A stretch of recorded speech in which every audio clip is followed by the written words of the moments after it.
Janine, gising ka na? Mag-aalas 5 na. Mahinang bulong ni Abby habang marahang tinatapik ang kanyang paa. Oo, gising na. Sagot ni Janine, pilit iminumulat ang mga mata kahit mabigat pa ang katawan niya. Malamig ang taas sa sahig nang tumapak siya. Tahimik pa rin ang buong bahay, pero alam niyang ilang minuto na lang, magsisimula na naman ang mahabang araw. Nag-abaya siya ng kumot, inayos ang manipis na higaan sa gilid ng kwarto, at mabilis naghilamos sa maliit na banyo na pinaghahatian nilang tatlo. Mauna na ako sa kusina ha, sabi niya kay Abby. Sige, ako nang bahala mamaya sa labada. Pagbukas pa lang ni Janine ng ilaw sa kusina, parang automatic nang gumalaw ang mga kamay niya. Gumawa siya ng kape para sa amo, almusal para sa mga bata at baon ng mister nito. Sanay na siya roon, parang nakaprogram na ang bawat galaw niya. Habang nagpiprito ng itlog, napatingin siya sa malit na orasan sa dingding.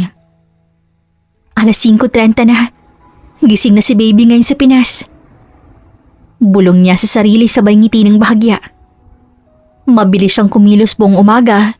Linis dito, punas doon, bantay sa mga bata, hugas ng pinggan at utos sa sunod-sunod.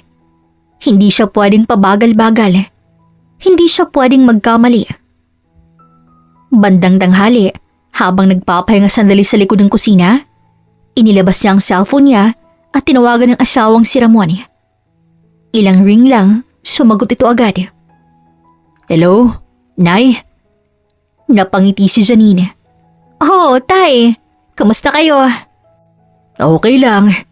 Kakagising ng Lilian. Hinahanap ka nga eh. Parang may kumurot sa dibdib niya sa narinig. Talaga? Ipakita mo nga sa video.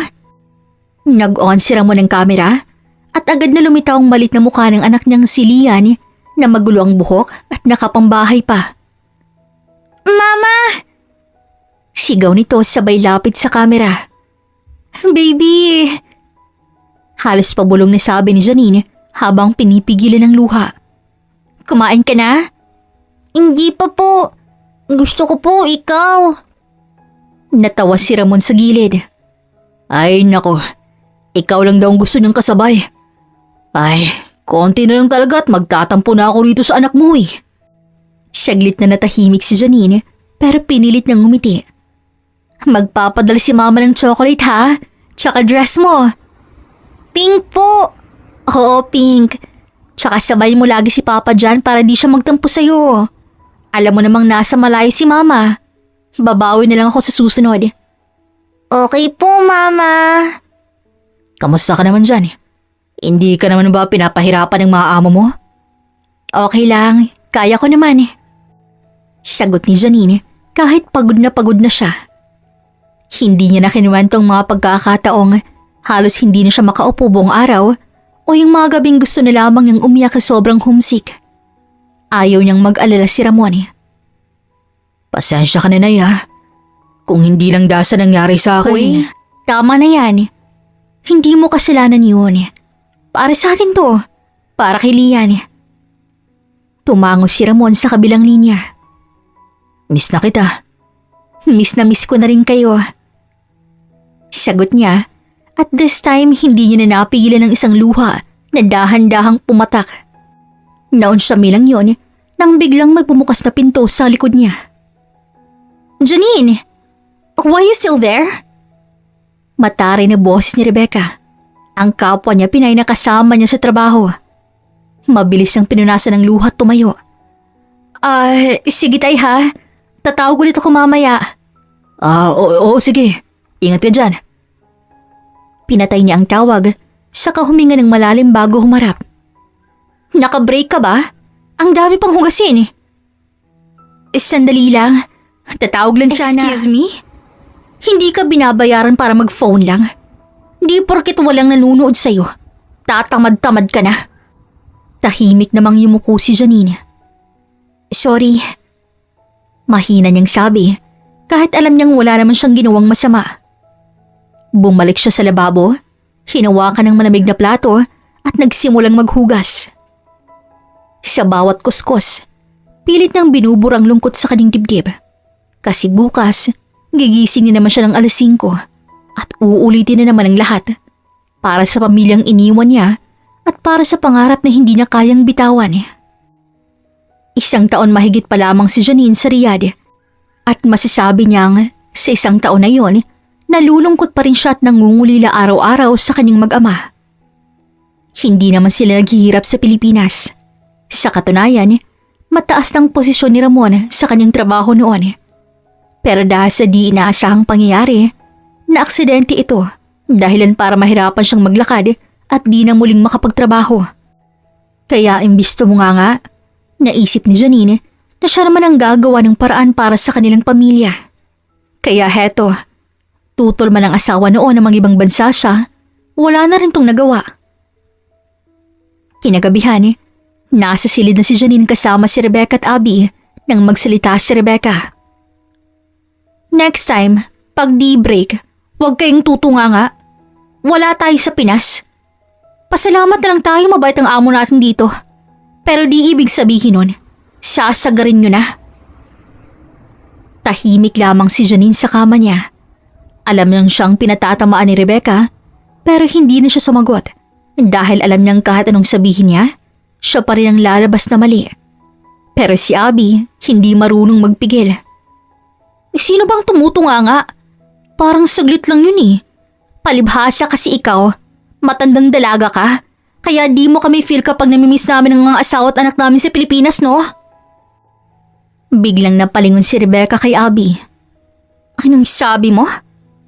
Oh, may mali ba sa sinabi ko? Di ka rin naman siguro bingi para di yun marinig, di ba? Tumayo si Rebecca at halos maglapit na sila. Ulitin mo nga. Ayoko nga.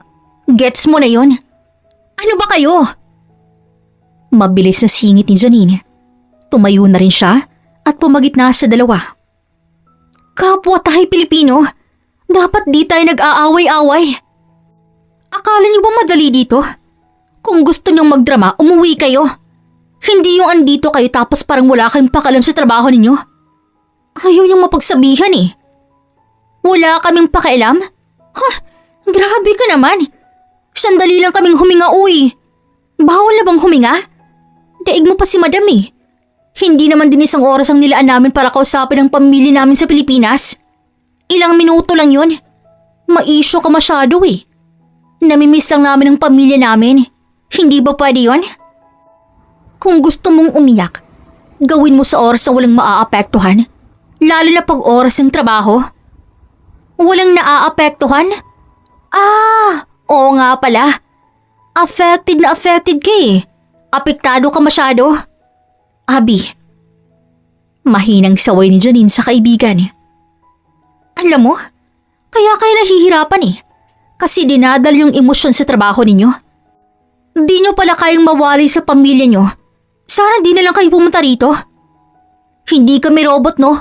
Tao kami. Then act like one. Balik ni Rebecca, sabay talikod at humiga sa kama niya ng padabog. Biglang bumagsak ang katahimikan sa loob ng silid. Dahan-dahang humiga si Janine at tiningnan si Abby na napapairap na lang. Grabe siya, no? Killjoy talaga. Parang walang puso. Abby naman, tama na yan. Totoo naman eh. Palibhasa walang nobyo. Walang naghihintay sa kanya, kaya di niya gets. Siguro may dahilan kung bakit siya ganyan. Ha? At talagang pinagtatanggol mo pa siya? Hindi. Iniisip ko lang na baka mas mahirap ang pinagdaraanan niya kaysa sa atin. Mas mahirap pa sa malayo sa pamilya? Ewan eh. Pero hindi naman siguro siya magiging ganun kung wala, di ba? Napabuntong hininga ni lamang si Abby. Ang sabihin mo, maldita lang talaga yan. Ay, ewan ko sa'yo. Patulog na nga lang tayo. Hindi na sumagot si Janine at pinilit na lamang ipikit ang mamata para matulog. Kinabukasan, balik na naman sa kanyang routine si Janine. Maingat nang nililinis ang sala ng bahay at habang nililinis ang ilalim ng center table, may kung anong kumislap. Napahinto siya. Yumuko siya, inilapit ang muka at doon niya nakitang isang lumang barya. Medyo gasgas na ang gilid pero may kakaibang kinang. Real. Mahina niyang sabi. Pinulot niya ito at pinunasan ng dahan-dahan gamit ng tela. Do'y sandali siyang natigil. Sa totoo lang, walang makakaalam kung ilalagay niya ito sa bulsa niya. Pero hindi siya ganon. Huminga siya ng malalim sa katumayo. Madam? Mahinang tawag niya habang papunta sa kusina kung saan ang amo niyang si Madam Farah ay naroon. Nakatayo ito't may kausap sa phone. Napatingin pa ito kay Janine sabay gesture na sandali lang. Ilang segundo pa, natapos na rin ang tawag. Yes, Janine? Iniabot niya agad ang barya. Madam, may nakita po ako sa sala. Nahulog po siguro. Oh, where did you find this? Sa ilalim po ng table, madam. Dahan-dahang kinuha ng amo ang barya. Tinitigan niya ito ng matagal. Oh, impossible. Madam? Biglang napaupo si Madam Farah sa upuan. Do you know what this is? Umiling si Janine. Hindi po. Akala ko po ordinary lang. Napangiti si Madam Farah. This is not ordinary. This is a collector's coin. One of a kind. 1/1 in Saudi. Nanlaking mata ni Janine. I've been looking for this for years. This belonged to my father. This is the last thing he gave me before he passed away. Napatakip si Janine ng kanyang bibig. Madam, pasensya na po. Hindi ko po alam. He didn't know. And yet, he returned it. Do you have any idea how much this is worth? Umiling muli si Janine. Almost 1 million pesos. Parang nahilo si Janine sa narinig. 1 milyon? Para sa kanya, parang buong mundo na yon. Pwedeng pampanggamot kay Ramon. Pwedeng pang-aral ng anak niya. Pwedeng pang-uwi niya sa Pilipinas. Pero hindi niya iyon kinuha. Hindi niya naisip kunin. At iyon ang kinagulat ng kanyang amo. Why didn't you keep it? Napayuko si Janine. Kasi hindi po sa kanya na madam. Kahit naman po naghihirap kami, pag di sa akin, hindi ko po dapat angkinin. Simpleng sagot niya. Tinitigan siya ng amo na para bang sinusukat ang bawat salita niya. Hanggang sa ngumiti ito. You're honest. Pinapabalig mo ko, Janine. Not everyone is like you. At sa ginawa mo, nakaka-proud maging kinay. I want to reward you. Nagulat si Janine. Madam, hindi na po kailangan. I insist. This coin is priceless to me. You returned something I thought I lost forever. Napahawak si Janine sa kanyang apron. Kinabahan siya. Hindi siya sanay sa gantong sitwasyon. From today, I will increase your salary and I will also give you a bonus. Enough to help your family. I know you have child and husband. I observe and I value people like you. Unti-unting napuno ng luha ang mga mata ni Janine. Hindi siya makapaniwala sa naririnig. Salamat po. Nanginginig niyang sabi. Hindi lamang dahil sa pera, kundi dahil may nakakita sa kabutihan at sa sakripisyo niya. Also, you will have 1 extra rest day this month. Use it to call your family longer. Opo, madam. Salamat po talaga. Sa unang pagkakataon, parang gumaan ang pakiramdam niya. Parang may liwanag na sumilip sa madilim niyang routine. Pagpasok pa lamang ni Janine sa kwarto kinagabihan, may kakaibang liwanag na sa kanyang mukha. Parang may malit na piyasa sa dibdib niya na hindi mapakali. Gusto niyang unang makaalam si Ramon, kaya agad niya itong tinawagan para ipaalam ang magandang balita. Ganun ba? Ang bait-bait naman pala talaga ng amo mo kung ganun, Nay. Masayang sambit ni Ramon sa kabilang linya. Oo nga, Tay. Ayoko sanang tanggapin dahil syempre, ang simple lang naman ang ginawa kong yun. Pero mukhang masaya talaga siya na nagawa ko yung maisauli sa kanya. Masaya din ako para sa'yo, Nay. Lagi kitang pinagdarasal dito na sana'y di ka mag-ayos sa ibang bansa na pinagmamalupitan ng kanilang mga amo. May iba kasi na kahit kapwa nila Pinoy, masama ang turing sa kapwa nila. Lalo pat nasabi mong lumaki sa Pilipinas yung among babae. Tay, huwag ka nang mag-alala dyan. Okay lang ako rito. Isa pa, mababait ang amo ko. Lalo na si Madam. Mukha lang siyang strikta. Pero kapag pawang kabaitan ang nagawa mo sa kanya at sinusunod mo lahat ng utos niya, ibabalik din niya ang kabaitan mo. Kaya ikaw, kayo ni Lian, kapit lang kayo dyan ha. Kapag natapos ang kontrata ko rito, uuwi ako dyan. Magkakasama na ulit tayo. Konting tiis pa. Hindi na ako makapaghintay, Panay. O sige na, magpahinga ka na dyan ha. Alam kong marami kang ginawa dyan. Ihahalik at iyakap na lang kita kay Lian. Napangiti si Janine. Salamat, tatay. Mag-iingat kayo dyan. Mahal na mahal ko kayo. Matapos ang tawag, sakto namang bumukas ang pinto at pumasok si Abby. Agad niya itong nginitian bagay na pinagtaka nito. Uy, anong meron sa ngiting yan, Bakit parang nanalo ka sa loto? Halos ganun na nga. Sagot ni Janine, sabay lapit at upo sa kanyang tabi.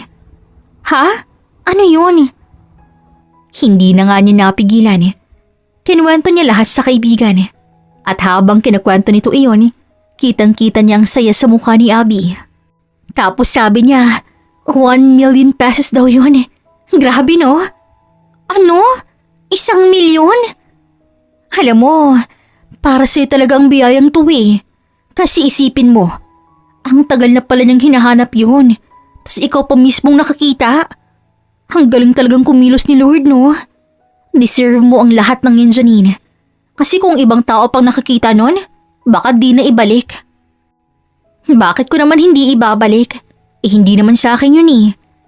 Isa pa, nakikita ni Lord ang ginagawa natin mula sa taas. Kaya bawal yung iniisip mo, no? Ang 1 milyon naman kung di mo alam kung paano gamitin, mauubos at mauubos din yan. Kaya masaya na ako na binigyan ni Madam sa akin. Higit pa yun sa 1 milyon. Pero, magsasalita pa sana si Abby nang biglang sumingit ang isang boses. Ha, kung ako pa yun, kinuha ko na yun. Uwi ka ni Rebecca, nakakapasok pa lamang din ng silid at agad pumwesto sa kanyang kama. Nagkatinginan sina Abby at Janine bago napatingin si Abby kay Rebecca. Ha? Ilang taon na palang nawawala eh. Nakalimutan na for sure ni Madam yun. Chance mo na sana yun para makauwi na ng Pinas. Hindi ko kayang gawin yun, Rebecca. Hindi ako ganun. Napairap si Rebecca. Talaga? O baka naman hindi ka lang marunong gumamit ng utak? Grabe ka naman. Singit agad ni Abby. Honesty yun. Palibhasa wala ka nun eh. Kaya di ka makarelate sa ginawa ni Janine. Honesty? O katangahan? Napatingin si Janine sa kanya. Masakit, pero pinili pa rin niyang manatiling kalmado. Masaya na ako sa binigay ni Madam. Dinagdagan niyang sweldo ko. May bonus pa. Tsaka rest day. Yun na yun? Pinagpalit mong 1 milyon para sa rest day lang? Kung ginamit mo lang sana yung utak mo, isang desisyon lang, solve na lahat ng problema mo. Inaamin ni Janine na totoo nga naman ang sinasabi ni Rebecca. Pero tulad nga ng sabi niya, hindi siya ganun. Hindi niya kayang gamitin ang perang alam niyang hindi naman sa kanya. Ano bang problema mo? Hindi lahat ng tao pareho mo mag-isip. Galit na sigaw ni Abby. At hindi rin lahat kasing naive niya. Naive? Mas okay na yun kaysa magnakaw. Hindi yun pagnanakaw kung walang makakaalam. Tama na nga kayo. Kahit walang makakaalam, alam ko sa sarili ko. At ayoko mabuhay na dala yun. Ang idealistic mo? Hindi ganyan ang mundo. Siguro. Pero yun ang kaya kong panindigan. Exactly. Hindi lahat kailangang i-shortcut, no? Shortcut? Opportunity yun. Opportunity para maging magnanakaw? Balik ni Abby. Opportunity para makaalis sa kahirapan. Hindi ba kayo napapagod? Hindi kayo napapagod magpakahirap dito? Magtiis? Tapos may chance na nga, hindi niyo pa kukunin? Natahimik si Janine. Kasi totoo, napapagod din siya. Araw-araw. Pero mas nanaisin niya pang umasenso nang dahil sa pinagpaguran niya kesa sa paraang madali pero mali. Napapagod. Pero ayokong makawala sa hirap kapalit ng mali. Napailing si Rebecca pero hindi na siya sumagot. Si Abby naman, umiling lang din. Alam mo, kaya ka ganyan kasi wala kang pinoprotektahan. Napatingin si Rebecca. What do you mean? Wala kang asawa, wala kang anak, kaya hindi mo gets. Kami may iniisip, hindi lang sarili namin. Hindi niyo alam ang sinasabi niyo. Humiga siya, tumalikod at hinila ang kumot. Matulog na kayo. Natahimik muli ang kwarto. Doon napairap si Abby at tumingin kay Janine. Maagang maaga pa lang, gising na si Janine. Pareho pa rin ang trabaho niya. Pareho pa rin ang sahig na lilinisin, pero may kakaibang gaan sa kanyang dibdib. Kahit pagod ang katawan, may maliit na apoy ng saya na patuloy na kumikislap. Natigil lamang siya sa kanyang ginagawa nang may tumawag sa kanya. Janine? Napalingon siya. Nakatayo si Madam Farah sa kanyang likod. Eleganteng-elegante kahit simple lamang ang suot. Po, Madam? Agad niyang sagot, sabay tayo ng tuwid. Come here. Sabi nito, sabay turo sa sofa. Medyo kinabahan si Janine. Lumapit siya ng dahan-dahan para bang bawat hakbang niya ay may kasamang tanong. Umupo si Madam Farah at tinuro ang upuan sa harap niya. Sit. Nag-alinlangan si Janine. Madam, okay lang po. Tatayo na lang I said, sit. Ulit ng amo, kaya walang nagawa si Janine kundi ang maupo ng tuwid. I've been thinking about you. Po? You're different. Not just honest, but disciplined. Careful, observant. Madam, tulad nga po ng lagi kong sinasabi, ginagawa ko lang po ang trabaho ko. Exactly. And you do it well. Alam mo, sobrang natuwa lang talaga ako sa pinakita mong katapatan sa akin. Kaya kagabi, pinag-isipan ko talaga kung ano pang magagawa ko para sa'yo. Tumayo si Madam Farah at naglakad ng konti. I have a small business, you know that. I need someone to help manage it. Napakanot-noo si Janine. Hindi niya agad naintindihan ang gusto nitong sabihin.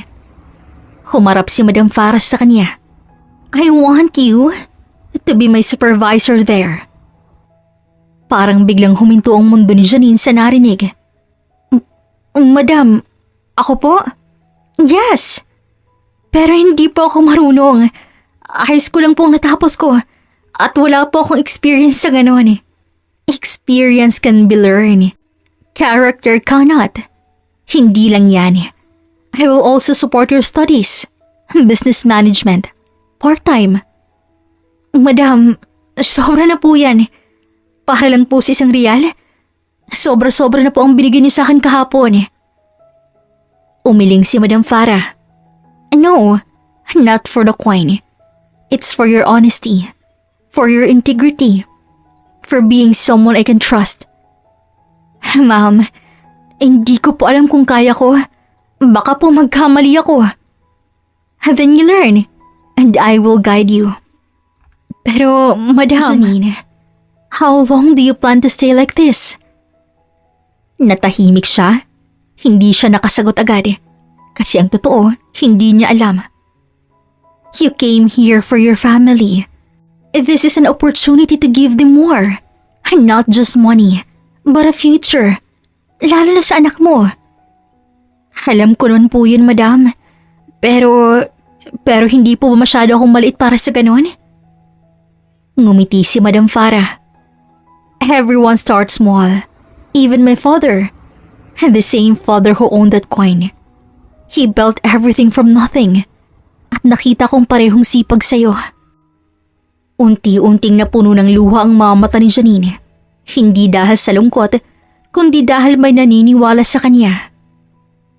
Madam, paano kung mabigo ako? Then you try again. Huminga ng malalim si Janine. Sa isip niya, nakita niya si Leah na nakasuot ng pink na dress habang tumatawa. Si Ramon na nakangiti pa rin kahit hirap na hirap. At siya na hindi lamang magtatapos bilang isang katulong, kundi may direksyon. Sige po, susubukan ko madam. Ngayon pa lang po magpapasalamat na po ako ng marami sa tiwalang binigyan niyo sa akin. Good, he won't regret it. At sa sandaling yun, alam ni Janine na unti-unti nang nagsisimulang umakyat ang bagong yugto ng buhay niya. Hindi dahil sa swerte, kundi dahil pinili niyang maging tama kahit walang nakakakita. Pagkatapos ng kanyang trabaho, agad tinawagan ni Janine ang asawang si Ramon. Medyo nanginginig pa ang kamay niya sa excitement. Ilang ring lang, sumagot to agad. Hello, Nay. Bungad ni Ramon sa kanya. Napangiti agad si Janine. Tay, may ikukwento ako. Huminga siya ng malalim, tapos sunod-sunod niya ng kinuwento ang lahat. Lalo na yung bagong alok ni Madam Farah sa kanya. Gagawin niya akong supervisor, tapos tutulungan niya akong mag-aral. Masaya siya at halos hindi pa rin makapaniwala habang sinasabi yun sa kanyang asawa. Ngunit tahimik lamang si Ramon sa kabilang linya. Hello, Tay? Nandyan ka pa ba? Nandito pa. Okay ka lang ba? Oo naman. Proud lang ako sa'yo. Talaga? Oo. Hindi madali yung ginawa mo. Yung hindi pagkuha sa barya. Maraming tao na baka iba ang pinili kung silang nasa lugar mo. Yan din nga ang sinabi sa akin dito ni Abby. Alam mo, Tay, iniisip ko nga kayong dalawa ni Leah nun eh. At hanggang ngayon, hindi pa rin ako makapaniwala sa lahat ng nangyari sa akin. Natatakot nga ako na baka isang araw, magising na lang akong bigla at malamang isa lang pala tong panaginip. Mabuti kang tao, Nay. Kaya alam kong papabor ang kabutihan sa'yo. Basta huwag kang mag-iisip ng iba. Lagi mong tatandaan na kung ano man ang mangyari, proud na proud pa rin ako sa'yo. Unti-unting nawala ang ngiti sa labi ni Janine nang mahalatang sumisinghot ang asawa sa linya. Tay, umiiyak ka ba? Hindi. Naghihiwa kasi ako ng sibuyas dito kaya medyo umanghang mata ko. Sus, ilang taon na tayo, kaya alam ko kung nagsisinungaling ka o hindi. Umiiyak ka? Bakit? May nangyari ba? Hindi ka ba masaya sa nangyari sa akin ngayon? Masaya. Kaya lang syempre, mag-aaral ka kamo. Gagawin ka pang supervisor. Naisip ko lang na baka mawili ka na dyan sa ibang bansa at hindi mo na maisip na umuwi rito. Baka ganahan ka na sa gawain mo dyan at bigla mo kaming makalimutan ni Lian. Hindi naman sa pinagdududahan kita, pero nakakaramdam lang ako ng takot. Lalo na ngayon na wala na akong silbi. Tatay naman, huwag mong iniisip yan. Isa pa hindi ako mag-aaral. Tinanggihan ko si Madam. Sobra-sobra nang binigyan niya sa akin. Kukunin ko lang ang in-offer niya sa akin dun sa negosyo niya para masanay na rin ako. Plano ko nga magtayo tayo ng negosyo pag uwi ko dyan, di ba? At training na rin to sa akin. Isa pa, ano ba naman yan? Kailan kaya mangyayari na makakalimutan ko kayong dalawa ni Lian? Kayo ang lakas ko eh. At tungkol sa sinasabi mong wala kang silbi, pwede bang wag mo nang isipin yan? Mabait at responsable kang asawa at ama. San ba ako hahanap ng lalaking katulad mo, di ba, Tay? Kaya wag ka nang mag-isip ng kung ano-ano. Kayo pa rin ang uuwian ko dyan. Pagkatapos ng ilang minutong kwentuhan, nagpaalam na si Janine sa asawa. Ingat ka dyan. Kayo din. Mahal ko kayo. Matapos yun, saglit siyang napatitig sa cellphone. Uy! Napalingon siya't nakitang nakasandal sa pinto si Abby habang nakangiti. Kanina ka pa dyan? Hindi naman masyado. Sapat lang para marinig ko ang sinabi mong supervisor ka na ni Madam. Congrats ha! Supervisor na ang beshi ko. Salamat. Deserve mo talaga yan. Sa dami mong pinagdaanan. Finally, may magandang nangyari. Oo nga eh. Parang panaginip pa rin ang lahat. Hindi na yan panaginip. Reality na yan. Ikaw na yan eh. Natawa si Janine. Pero bago pa tuluyang gumaan ang moment, dumating si Rebecca at sumingit sa kanilang usapan. Congrats! Sabi nito, pero halata namang hindi natutuwa. Agad nagkatinginan sina Abby at Janine.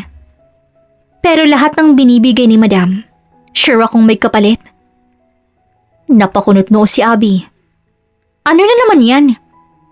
Sa totoo lang ako nakabase. Walang libre sa mundo. Napatingin si Janine sa kanya. Hindi naman ganun si Madam, Rebecca. Lahat ng tao may agenda. Lalo na yung mayayaman. Grabe ka naman. Hindi lahat pareho ng iniisip mo. Ano bang gusto mong palabasin?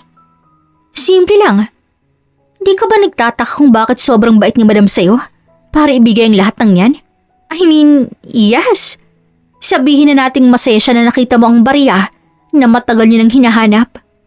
Pero ang OA naman yata ng ganap niya ngayon para sa dami ng offer niya sa'yo na halos ipamana niya lahat ng kayamanan nilang mag-asawa sa'yo. Baka naman may kailangan siya sa'yo. Napailing si Abby. Ang negative mo naman. Baka gusto mong hingkijanin ng isang offer ni Madam. Sabihin mo lang at ibibigay niya agad sa'yo. No thanks. Baka mamaya yan pang ikapahama ko eh. Realistic lang ako. Hindi fairy tale ang buhay dito. At hindi rin puro kasamaan. Nagkatinginan ng dalawa, pero this time, hindi na sumingit si Janine agad. Iniisip niya, tama nga ba si Rebecca? May kapalit nga ba ang lahat ng to? Huminga siya ng malalim.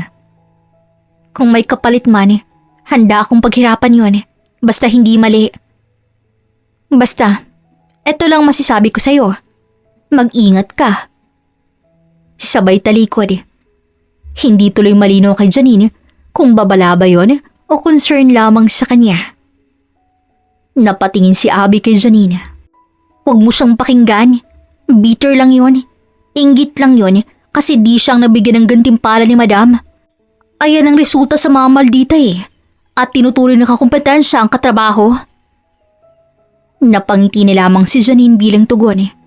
Pero sa loob niya, may maliit na tanong na sumibol. Kung totoo man ang sinabi ni Rebecca na may kapalit ang lahat, handa si Janine na harapin yun. Simula noon, parang biglang nagkaroon ng dalawang mundo si Janine.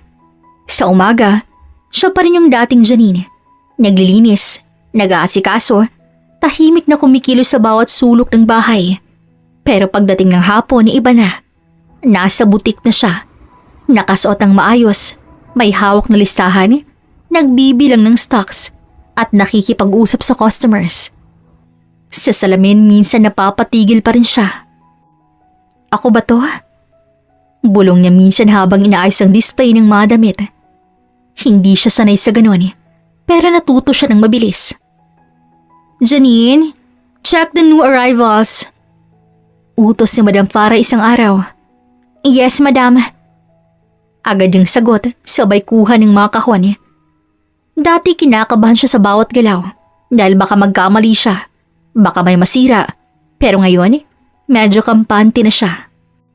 Tuwing gabi, pagod na ang katawan niya, kaya gustuhin man niyang makausap ang asawa at anak ay madalang na lamang nang nagagawa. Minsan nga nabubuksan niya na lang mensahe ni Ramon sa kanya at hindi niya na nagagawang replyan dahil nakakatulog na siya agad dahil sa sobrang pagod. Uy, supervisor! Bungad ni Abby isang gabi habang papasok si Janine sa kwarto. Napangiti naman si Janine. Huwag mo nga akong asarin. Hindi proud kaya ako sa'yo. From tagahugas ng pinggan to tagahawak ng negosyo. Level up ka na ha? Basta kapag umasenso ka na at may sarili ka ng business, imbitahan mo ako Hindi pa. Marami pa akong hindi alam. Pero, oo naman kapag nagkaroon ako ng sarili ko, hindi kita kakalimutang sabihan. Aasahan ko yan ha? Isa pa, tingnan mo nga. Dati takot kang mag-English. Ngayon ikaw nang kumakausap sa mga customer. Napailing si Janine pero halatang natutuwa. Lumipas ang malinggo na naging buwan At sa bawat araw, mas lalo pang napapatunayan ni Madam Farah ang desisyon niya. Isang hapon, tinawag ulit niya si Janine sa opisina ng butik. Janine? Po, Madam? Sit. Umupo si Janine. Medyo kabado pa rin tuwing kinakausap siya ng amo sa gantong setup. I've been watching you. You improve a lot. Sales are up. Staff listens to you. Even customers. They trust you. Thank you po, Madam. Tumango si Madam Farah, tapos biglang may nilabas itong envelope at nilapag sa mesa. Napatingin si Janine dito. Madam, ano po yan? Open it. Dahan-dahan niya yung kinuha at binuksan at nanlaki ang kanyang mga mata. Madam, I want you to start your own business sa Pilipinas when you go home. Napatingin siya sa amo niya na tila ba hindi makapaniwala. Iyon naman talaga ang plano niya kapag nakaipon na siya ng mas malaki. Pero ngayon, binigay na ng kanyang amo sa kanya. Napahawak si Janine sa envelope na may lamang hindi lamang papel, kundi parang buong hinaharap niya. Madam, hindi ko po kayang tanggapin to. You can, and you will. Sobra na po to. Una, sweldo. Bonus, trabaho. Tapos ngayon po puhunan pa. Janine, this is not charity. This is investment. I believe in you and I want to see you succeed. Not just here, but in your own country.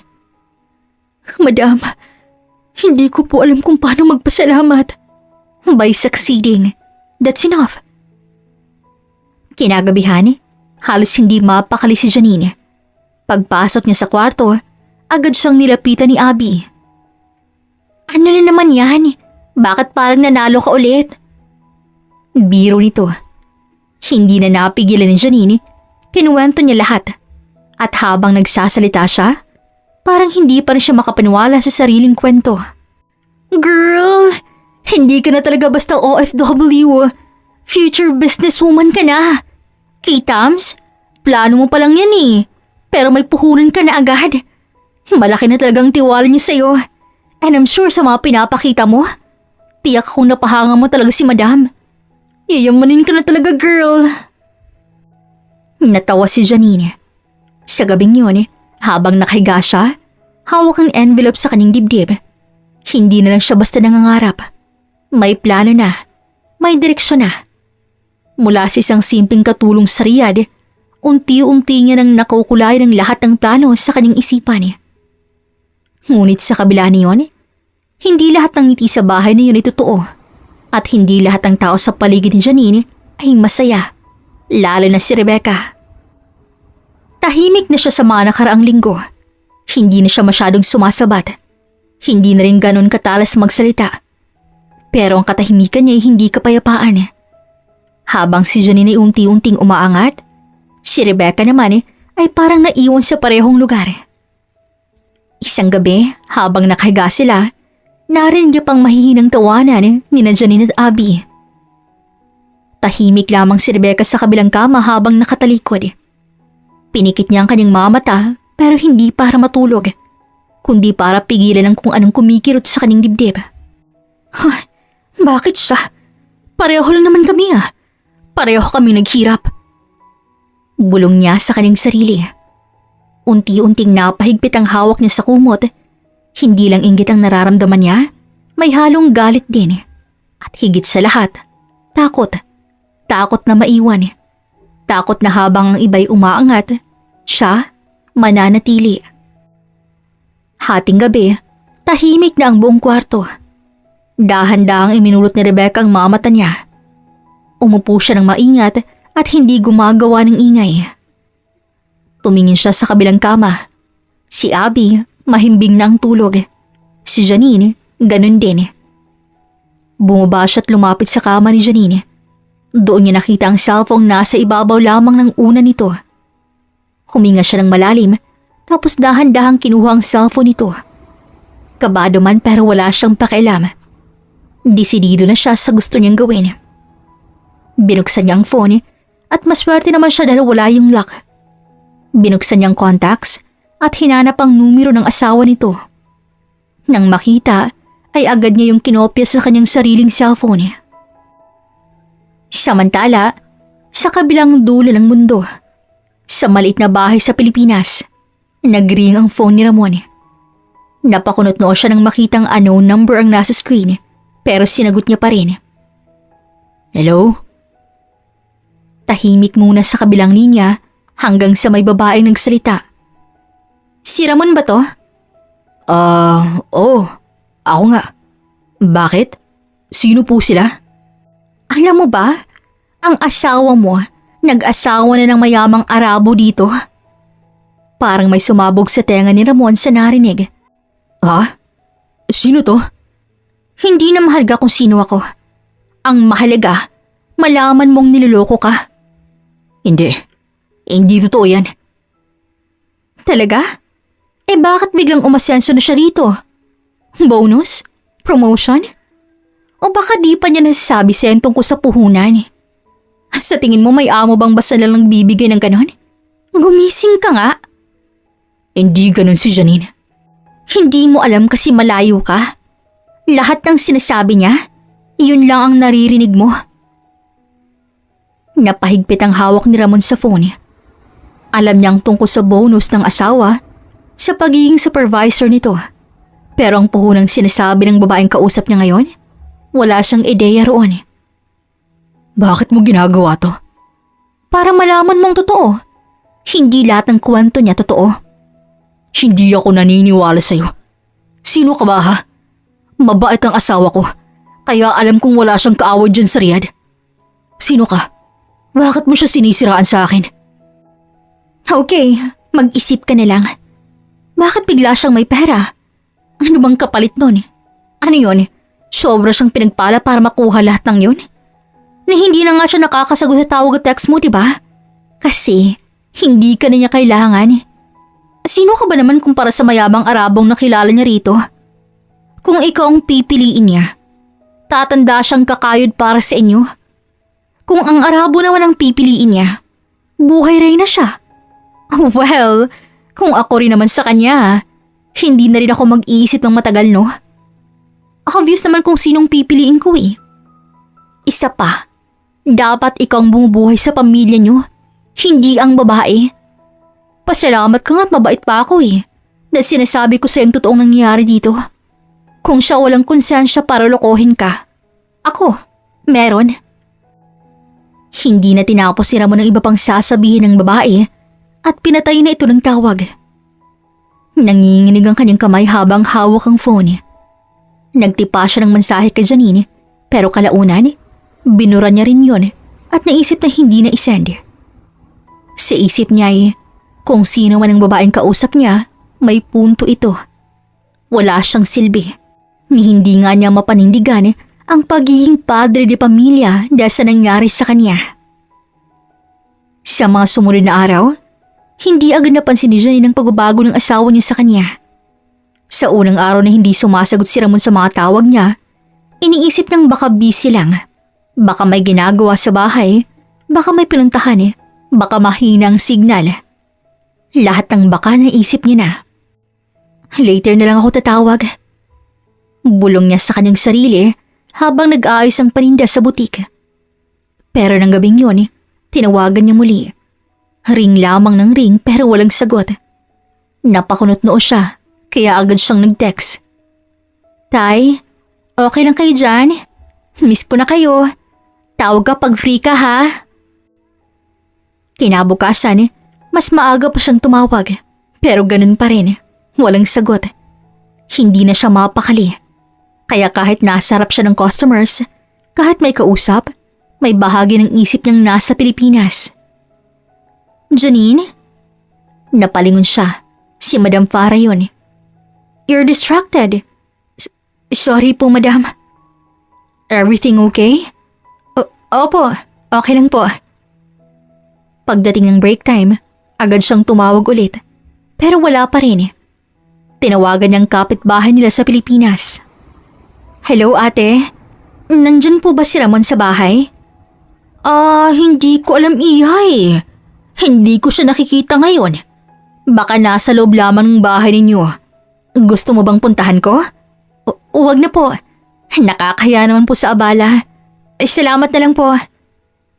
At pinatay niya ang tawag. Mas bumigat ang pakiramdam niya. Parang may mali.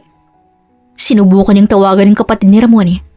Sa unang 2 ring, pinatay nito ang tawag. Kaya tinawagan niya ulit. Pero wala pa rin, kaya nag-text siya. Ate, kamusta po si Ramon? Di ko po siya makontak eh. Ngunit nang wala pa ring reply, parang unti-unting nagiging malamig ang mundo sa kabilang linya. Janine. Napalingon siya.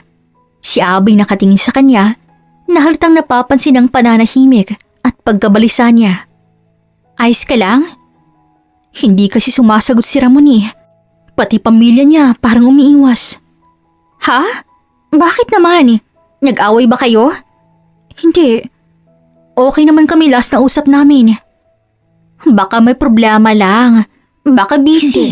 Hindi siya ganun. Kahit gaano siya ka-busy, nagre-reply siya. Nang gabing yon, hindi nakatulog si Janine. Paulit-ulit ang tinatawagan ng asawa pero wala pa ring sagot. Hanggang sa lumipas ang mga buwan na parang buhangin sa palad. Hindi mo namamalayan pero unti-unting nauubos.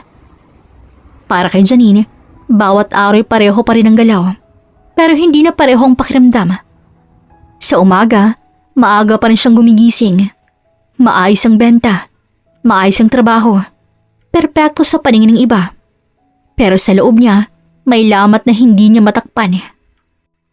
Hindi na sumasagot si Ramon. Hindi niya na naririnig ang boses ni Lian. Kaya sinubukan niyang muli tawagan ng kapatid ni Ramon. Natuwa naman siya nang sagutin nito ang linya. Hello po ate. Kumusta po sila Ramon? Okay lang naman sila Janine. Si Lian malikot pa rin. Naghahanap nga si Ramon ng pwedeng marakit eh. Racket? Bakit naman po? Sapat naman po ang pinapadala ko sa kanya eh. Sino lang po ang nagbabantay kay Lian? Kami. Isa pa, alam ni Ramon ang ginagawa niya. Hindi naman siya walang kwentang ama para iwanan si Lian na mag-isa, no? Ramdam ni Janine na pagalit ang tono nito, pero di niya masyadong pinansin. Sa halip, tinanong niya pa to ng isang tanong na gumugulo sa kanyang isipan. Wala naman po bang ibang babae? Talaga, Janine? Pinag-iisipan mong kapatid ko ng ganyan? Napapikit si Janine sa sagot na yon. Kung okay sila, bakit hindi siya nito kinakausap? Kung wala namang iba, bakit ganun ang trato sa kanya?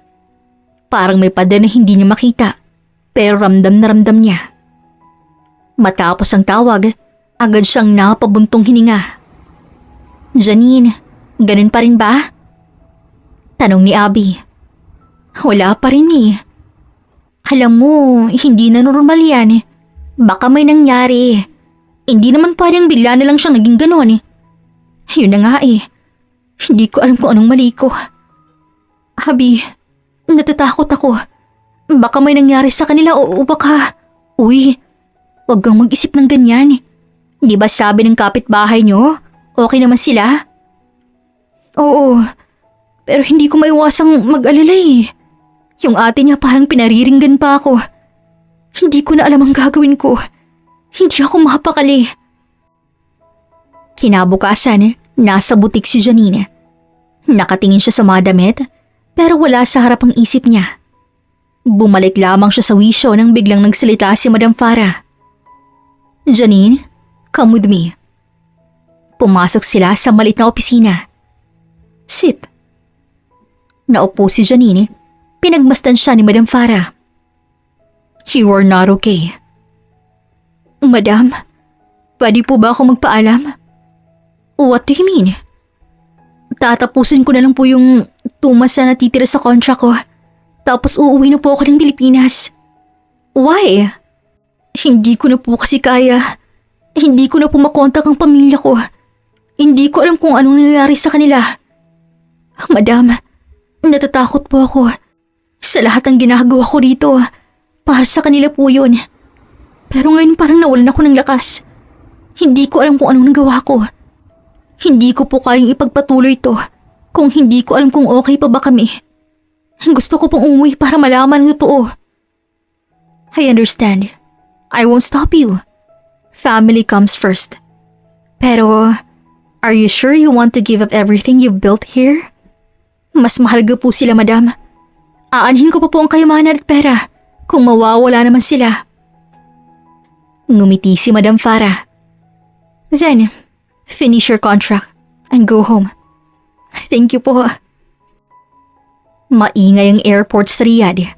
Paalis at papasok ang mga tao. At sa gitna ng lahat ng yon, nakatayo si Janine. Hawak ang malit ng maleta na parang ang bigat-bigat kahit hindi naman puno. Ilang oras na lang uuwi na siya. Pero imbis na excitement ang nangingibabaw, kaba ang bumabalot sa kanya. Yung kaba na parang may hinihintay na hindi niya alam kung ano. Naupo siya sa gilid at inilabas ang cellphone.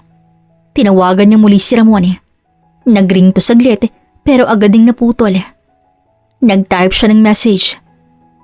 Tay, pauwi na ako. Flight ko today. Sana masundo mo ako sa airport. Miss na kita. Please, mag-usap tayo. Tinext niya rin ang kapatid ni Ramon. Ate, pauwi na po ako. Please naman po sabihin niyo po kay Ramon na gusto ko lang po siyang makita sa airport. Nakatitig lamang siya sa screen hanggang sa tinawag na ang boarding. Paglabas niya ng Naiya Airport, parang biglang bumilis ang tibok ng puso niya. Ang daming tao. May mga naghihintay, may mga sumisigaw ng pangalan, may mga placard. Napalingon siya, hinahanap si Ramon, ngunit hindi niya ito makita. Hanggang sa... Janine! Napalingon siya. Nakatayo ang kapatid ni Ramon na si Ate Lina, kumakaway. Napangiti si Janine pero kalahati lang. Ate, nagmano siya, saka agad nagtanong. Ate, nasan si Ramon? Si Ramon? Ano kasi, masama ang pakiramdam niya? Ano pong nangyari? Nilagnat, kagabi pa. Si Lian po, nasa bahay tulog pa. Ate, okay lang po ba talaga si Ramon? Oo naman, sinabi ko na nga may sakit lang. Sige na, umuwi na tayo, pagod ka na. Hindi na nagsalita si Janine. Sumunod lang siya. Pero bawat hakbang, lalong bumibigat ang kanyang pakiramdam. Habang papalapit sila sa bahay, parang mas lalong bumibigat ang kanyang dibdib. Hindi na siya excited. Hindi na kampante, kundi handa. Handa sa kahit anong katotohanang sasalubong sa kanya. Kasi sa mga mata pa lang ni Ate Lina, sa bawat pag-iwas, bawat pagkautala, alam na ni Janine na hindi lang sakit ang naghihintay sa kanya sa bahay, kundi ang isang katotohanang kay tagal niyang hinanap at maaaring magwasak sa kanya ng tuluyan. Pagkababa pa lang ni Janine ng sasakyan, halos hindi niya naramdaman ang pagod ng biyahe. Ang unang hinanap ng mga mata niya, si Lian. At doon, sa malit na bakuran, naroon ng kanyang anak, naglalaro. Lian? Napalingon ng bata. Mama! Sigaw nito, sabay takbo papunta sa kanya. Lumuhod siya tiyakap ang anak ng mahigpit. Ay, baby, miss na miss kita. Pero hindi pa man nagtatagal ang yakap nang lumabas si Ramon na paika-ika sa paglalakad. Bitawan mo anak ko. Parang kidlat ang boses na yun. Napatingin si Janine. Ramon. Pero bago pa siya makapagsalita ng mas mahaba, lumapit si Ramon at imbis yakap ang kanyang matanggap, isang malakas na sampalang bumungad sa kanya. Agad namang naalerto si Lina at dinala si Lian sa loob ng bahay. Napahawak siya sa kanyang pisngi. Hindi dahil sa sakit, kundi dahil sa gulat. Sa tagal nilang nagsama ni Ramon, ngayon lamang siya nito nasaktan. Ramon, anong nangyayari sa'yo? Hindi mo na nga sinasagot ang tawag ko eh. Hindi mo ako sinundo sa airport. Tapos ganito pa ang gagawin mo? Bakit mo kami pinagpalit ha? Ha? Pinagpalit? Huwag ka nang magmangmaangan pa. Alam ko na ang ginagawa mo sa ibang bansa. Ano bang sinasabi mo? Akala mo hindi ko malalaman? Na kaya ka biglang nagkapera? May bonus? May puhunan? Ano yun? Regalo lang? Napailing si Janine. Ramon, pinaghirapan ko yun. O baka may mayaman kang Arabong pinakasalan? Ano? Hindi totoo yan. Huwag ka nang magsinungaling. May tumawag sa akin. Sinabi lahat. Sino? Hindi na mahalaga kung sino. Ang mahalaga niloko mo kami. Hindi totoo yan. Talaga? Bakit ka biglang umuwi? Nandito ka ba para kunin si Lian sa akin? Hindi. Umuwi ako kasi hindi mo na ako kinakausap. Hindi ko na alam kung anong nangyayari sa inyo. Dahil may bago ka na? Wala akong iba. Hindi ako naniniwala. Parang unti-unting nadudurog si Janine nang masandaling yon. Ramon, tingnan mo ako. Kilala mo ako. Ganun ba ako? Hindi ko rin alam. Hindi na kita kilala. At ngayon, kung nandito ka para kunin si Lian, kung ganun ang plano mo para gamitin ang pera ng bago mong lalaki para mawala sa akin ng anak ko, hindi ko hahayaang mahawakan mo kahit buhok ni Lian. Ramon, anak ko rin si Lian. Hindi na. Hindi na simula nang lokohin mo ako. Sabagay, sino nga ba naman ako para piliin mo, di ba? Tingnan mo ang itsura ko. Isa na akong lampa. Nirakit na hihirapan pang makakuha. Wala akong kwenta. Kaya tama rin ang utak mo ang ginamit mo. Nang sa gayon, makawala ka sa responsibilidad mo sa akin. Kung sino mang nagsabi sa'yo niyan, sinisiraan niya lang ako. Araw-araw, gabi-gabi, iniisip ko lagi kayo. Wala akong ibang ginawa roon kundi kumayod. Hindi mo man ako tinanong kung totoo ba yung paratang mo sa akin. Hindi mo man lang ako pinakinggan. Ngayon, sabihin mo sa akin kung sino nagsabi sa iyo nang magkaalaman tayo. Umalis ka na. Sabi nito at dali-daling tumalikod. Sumunod naman agad si Janine maski sa pagpasok sa loob ng bahay. Umalis ka na rito.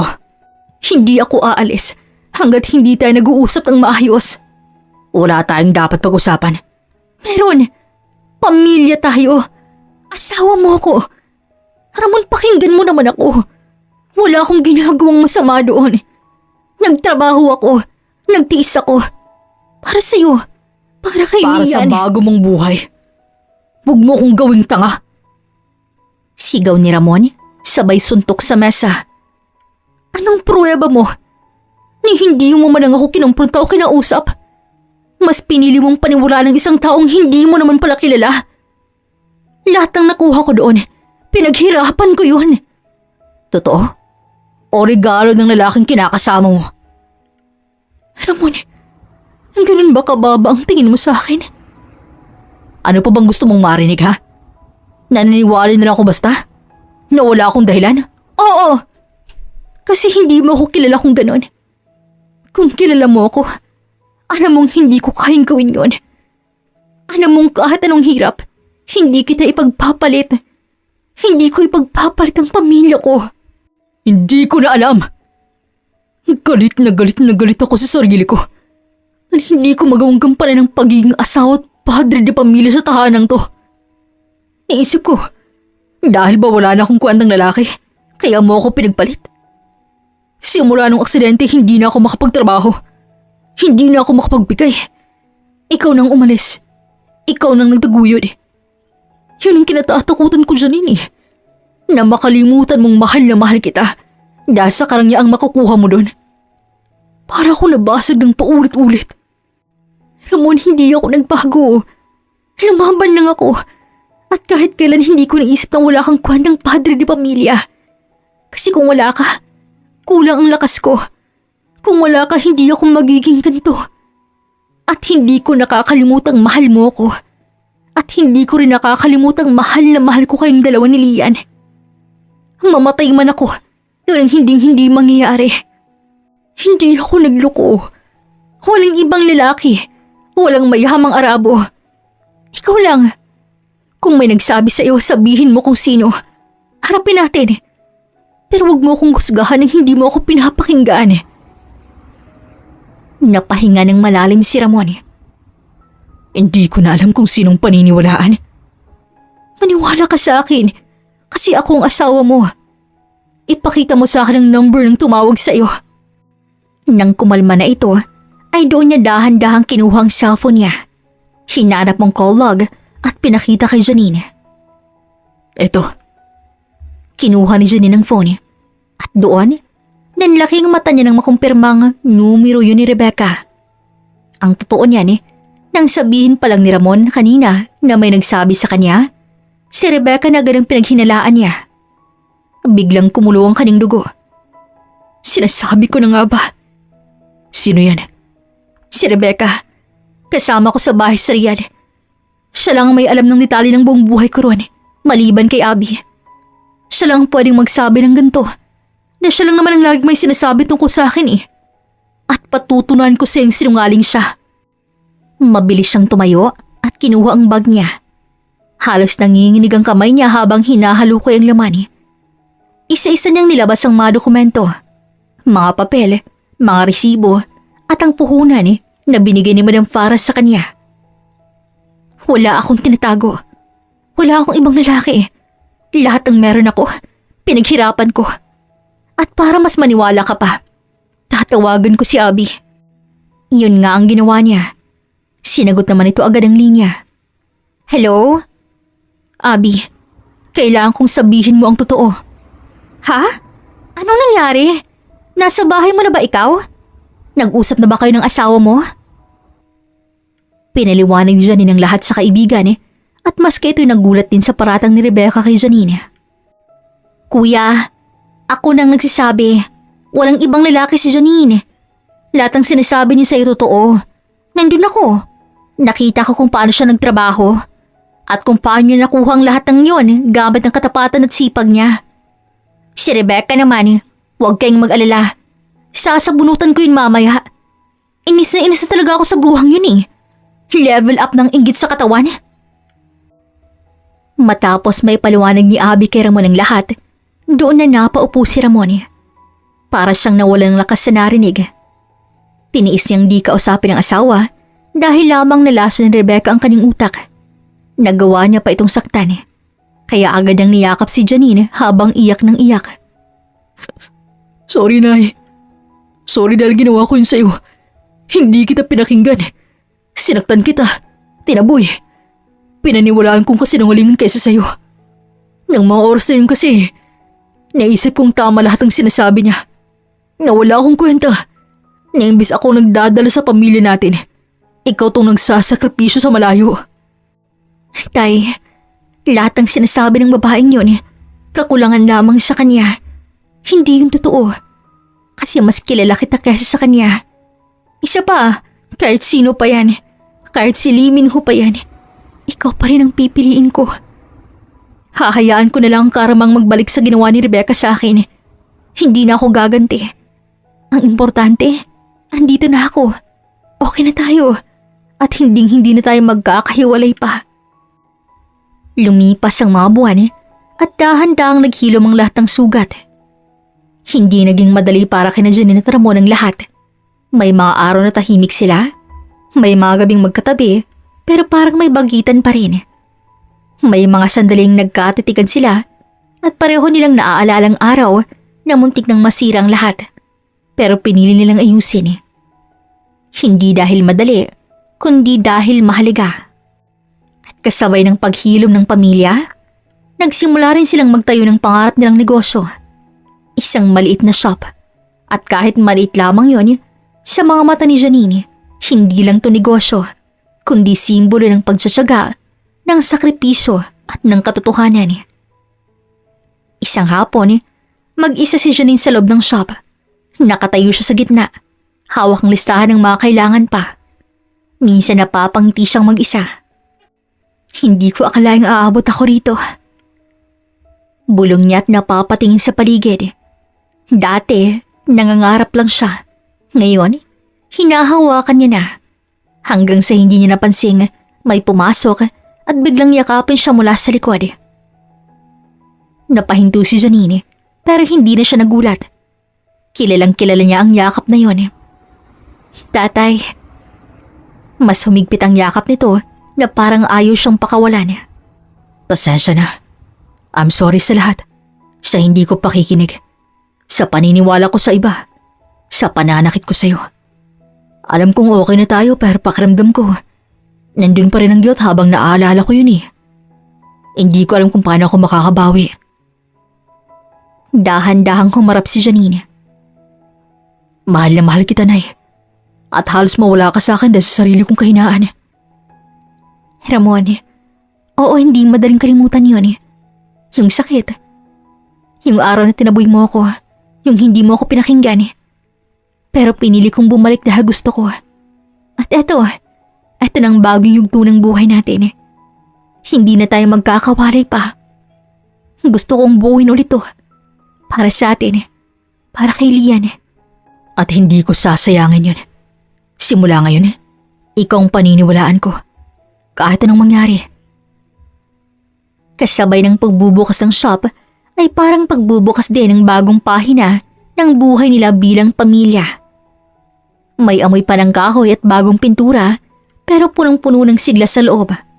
Nakasabit ang mga paninda, maayos ang display at sa may customer, nakatayo si Janine na mangiti sa labi. Sa likod, nandoon naman si Ramon na abala sa pag-aayos ng stocks. Ano pong hanap niyo, ma'am? Magalang na tanong ni Janine sa customer. At habang nagsasalita siya, hindi niya maiwasang mapangiti sa kanyang sarili. Dati, nangangapalan siya sa butik sa ibang bansa. Ngayon, sarili niya ng shop ang pinapatakbo niya. At hindi na siya nag-iisa. Kasama niya ang pamilya niya. Kasama niya ang pangarap niya. Kinagabihan, habang tahimik ang bahay at tulog na si Lian, naupo si Janine sa gilid ng kama. Kinuha niya ang cellphone niya. May isang tao siyang gustong kamustahin, si Abby. Hello! Masiglang sagot nito sa kabilang linya. Abby, kamusta ka? Uy, Madam Businesswoman, kamusta ang shop mo? Okay naman, kaka-open lang pero ang dami nang bumibili. Wow, proud ako sa'yo. Sabi ko na nga ba aabot ka dyan eh. Hindi naman kung wala ka. Salamat din sa'yo. Ay, drama na to ha. Pero seryoso, deserve mo yan. Alam mo, pag natapos ang contract mo, punta ka rito ha. Bisita ka sa amin dito sa shop. Talaga? Oo naman, libre kita. Ay, gusto ko yan. Tawa ni Abby. Masayang naging usapan nila. Parang bumalik sila sa dating sila. Yung magkaibigan na nagtatawanan sa malit na kwarto sa Riyadh. Hanggang sa naiba ang topic ni Abby. Nga pala, Janine, may nabalitaan ka ba kay Rebecca? Napahinto siya. Parang may malamig na hangin na dumaan sa narinig niyang pangalan. Wala na. Hindi ko nga siya kinumpunta sa nangyari sa amin ni Ramon eh. Hahayaan ko na lang ang karmang magbalik sa kanya. Ang lakas mo talaga kay Lord, girl. May nangyari kasi sa kanya. Ano? Nakulong siya. Nahuli siya ni Madam na nagnanakaw ng alahas niya. Kumalat nga yun dito eh. Lahat ng Pinay sa area namin, pinag-uusapan yun. Natahimik si Janine. Hindi niya alam kung anong mararamdaman. Galit? Sakit? O awa? Nawalan siya ng trabaho. Nawalan ng tiwala. Pati respeto. Hindi lang sa amo, kundi sa lahat ng nakakakilala sa kanya. Ewan ko ba sa kanya? Parang lalo siyang lumala pagkatapos ng nangyari sa inyo eh. Natahimik si Janine. Janine, uy, okay ka lang? Oo, nagulat lang ako. Ay girl, walang nakakagulat doon. Ang sama ng budhi nun eh. Kaya di na ako magtataka kung bakit napunta siya sa faraway. Ang totoo'y hindi niya yung inaasahan. Hindi niya ginusto. At kahit nasaktan siya noon, hindi niya rin ginustong masira ang buhay ng iba. Sana lang matuto siya. Hopefully. Sagot ni Abby. Pagkatapos ng tawag, pinaba ni Janine ang phone at humiga. Sa tabi niya, si Ramon, mahimbing na ang tulog. Ganon din si Lian. Napangiti siya ng bahagya. Sa wakas, may katahimikan na muli ang buhay niya. Pero sa puso niya, may munting dasal. Hindi lang para sa sarili niya, kundi para sa isang taong minsang sumira sa kanya. Na sana, mahanap din ito ang sarili niyang liwanag kahit sa gitna ng dilim. Lumipas ang mga taon at parang unti-unting nagbunga ang bawat luha, bawat pagod at bawat sakripisyo. Ang maliit na shop lumaki, nadagdagan ng branches, naging kilala sa lugar nila. Nakapundar na sila ng sasakyan at nakabili ng bahay at lupa na talagang sa kanila na. Hindi man marangya pero sapat. Higit pa sa sapat at punong-puno siya ng pasasalamat. Dati, isa lang siyang katulong sa Riyadh. Pero ngayon, isa na siyang negosyante. May sariling bahay, may sasakyan, may negosyo. At higit sa lahat, may buong pamilya. Ma! Tawag ni Lian mula sa loob. May customer ka! Coming! Sagot ni Janine. Bago siya pumasok, tumigil siya sandali at tumingin sa paligid. Sa lahat ng meron siya ngayon at sa lahat ng pinagdaanan niya, napangiti siya. Dahil alam niyang hindi man naging madali ang lahat, naging tama naman ang bawat pinili niya. At minsan, iyon lang ang kailangan. Dumaan pang maraming taon, mga taong hindi na binilang ni Janine sa hirap, kundi sa mga biyayang unti-unting dumarating. At doon pa lang, alam ni Janine na ito ng panalo niya. Hindi pera, hindi negosyo, kundi pamilya, kapayapaan at sarili niyang dignidad. At kung may aral man ang kwento niya, hindi ito tungkol sa swerte. Hindi rin ito tungkol sa pagyaman na mabilis, kundi tungkol sa isang simpleng bagay na madalas binabaliwala ng iba. Ang katapatan. Dahil minsan, ang isang malit na desisyon na maging tapat, kahit walang nakakakita, agad siyang magbubukas ng pinto sa mga biyayang hindi mo inaasahan. At kahit dumaan ka sa pagsubok, paninira at sakit, kung mananatili kang totoo sa sarili mo, babalik at babalik sa iyo ang tama. Hindi man agad, pero siguradong darating. At dito na nga po nagtatapos ang ating kwento. This is Regine here in Kuya Agustin Stories. Daghang salamat! Kung nagustuhan niyo po ang ating video, maaari po kayong mag-like, mag-comment, i-share at mag-subscribe po sa ating YouTube channel. Maraming salamat po! Paalam!